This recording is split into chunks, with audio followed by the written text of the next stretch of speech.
guys, ito nga po yung nagawa ko kanina. Ayan.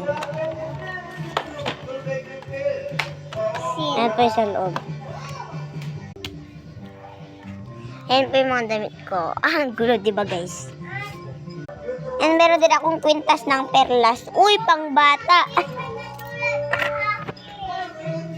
So guys, ipaprank ko ngayon si Nuki tsaka si Zoe.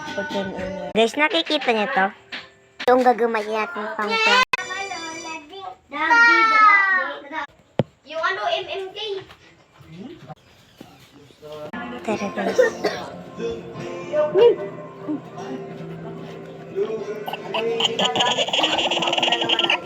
Yan guys.